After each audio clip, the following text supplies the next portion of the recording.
c'est même pas seulement un acharnement. Je veux dire, c'est une cabale, je peux même dire c'est un braquage. Quand on regarde les textes, quand vous prenez la loi cadre sur la sécurité des aliments, on définit par aliment, ça c'est à l'article 4 de cette loi, toute substance particulièrement traitée ou brute destinée à l'alimentation humaine, incluant les boissons, la gomme à mâcher et toutes les substances utilisées dans la fabrication, la préparation et le traitement des aliments, à l'exclusion des substances employées uniquement sous forme de médicaments, de cosmétiques ou de tabac. Et les articles 8 et 20 définissent, n'est-ce pas, les produits qui sont concernés par cette loi cadre que le ministre de la Santé a explicitement écrit, donc mentionné dans sa correspondance. Et les articles 8 et 20, il n'est pas question de poisson. Pour une raison simple. Parce qu'il y a un ministère au Cameroun qu'on appelle le ministère de l'élevage, des pêches et des industries animales. Sauf si on veut me faire croire qu'au ministère de la Santé, il y a une direction de la santé animale et halieutique. Renseignement pris, ça n'existe pas. Le ministre, Madame Dava, dit, bon, ok, ça peut toucher aussi la santé et tout. Même quand il y a pollution, par exemple, la pollution touche à la santé des gens. Mais vous n'allez jamais voir, c'est-à-dire que ceux qui partent, les sectoriels qui partent dans les entreprises, qui polluent, c'est qui? C'est les fonctionnaires du ministère de l'Environnement. Ce n'est pas les fonctionnaires du ministère de la Santé. Donc, moi je dis, au-delà, d'abord, quand vous regardez même la forme de cette lettre, elle est tellement truffée de fautes de grammaire, qu'on se demande même si c'est vraiment lui qui a donc écrit cette correspondance. Mais ce que je veux dire, c'est quoi? C'est que il faut arrêter ça. J'ai entendu des Camerounais dire que cette entreprise a le monopole. Il faut que les gens apprennent à dire qu'ils essaient quand même d'aller consulter. Le monopole, c'est quand vous avez 100% des parts de marché. Quand vous êtes entre 90 et 100, c'est une situation de quasi-monopole. En deçà de 90, c'est quoi? C'est-à-dire que vous êtes en position, peut-être, on va dire, dominante. Moi, je vais dire ceci. Je ne peux pas comprendre, n'est-ce pas, pourquoi c'est le ministre de la Santé seul qui sont en train d'orchestrer cette cabale. Je vais vous rappeler une chose. Quand Congel Cap a découvert qu'il y avait des conteneurs, parce que, il faut quand même que moi je retrace, parce que vous avez également parlé de la RTC, Régie terminale à conteneurs. Les gens doivent comprendre comment cette filière-là fonctionne. Quand vous importez une au port d'embarquement, il y a deux organismes.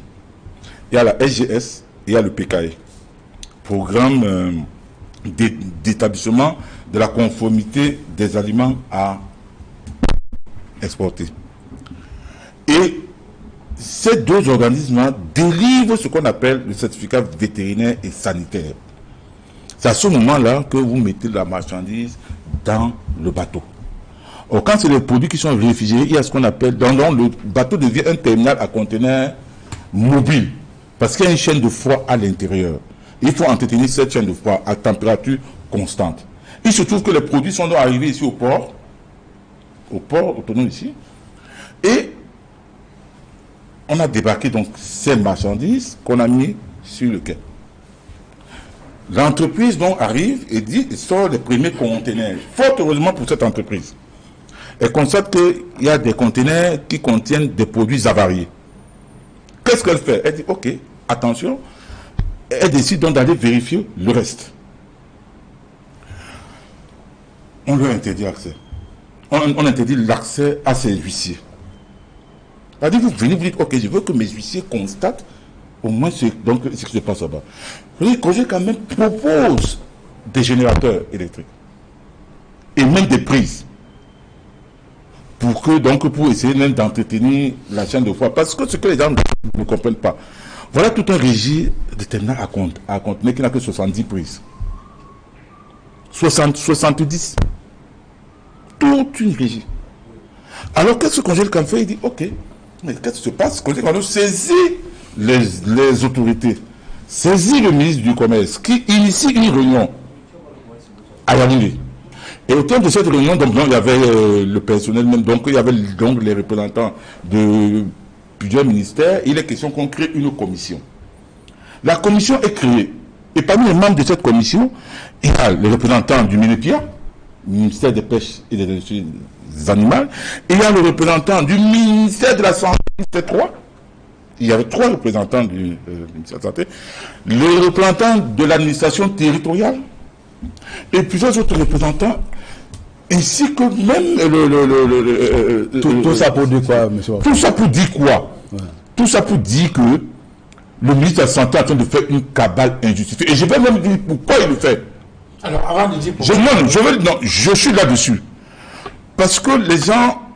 Ce que les gens ignorent, c'est quoi? C'est que il y a 7 entreprises au total qui ont de l'agrément dans la filière. Je dis 7. Et parmi ces entreprises, il y a une entreprise qui appartient à une ministre de ce pays. Votre ministre Ketia Cortez, qui a une fiche. Ah oui, il faut que je le dise, madame Ayete Kouet. Quel est le lien? Le lien, c'est quoi? C'est qu'il n'est pas exclu que on cherche à tuer cette entreprise pour faire prospérer une autre entreprise ou alors d'autres entreprises. Mais ce que je veux dire pour chuter, faites très attention. Le poisson, c'est encore une denrée qui est accessible aux Camerounais. Et cette filière, et j'ai dit cette filière, c'est pas facile. C'est facile d'avoir l'agrément. Mais avoir une surface financière, un réseau de distribution, ce n'est pas un jeu. Très bien. Et je vais vous dire, si vous vous amusez, parce que j'ai l'impression qu'il y a un complot contre le peuple camerounais, si vous vous amusez, ce que les partis politiques n'ont pas encore pu faire, la crise du poisson le fera. Alors, Samuel Mout, c'est quand même exagéré d'imaginer que il y a refait disparaître le géant poissonnier.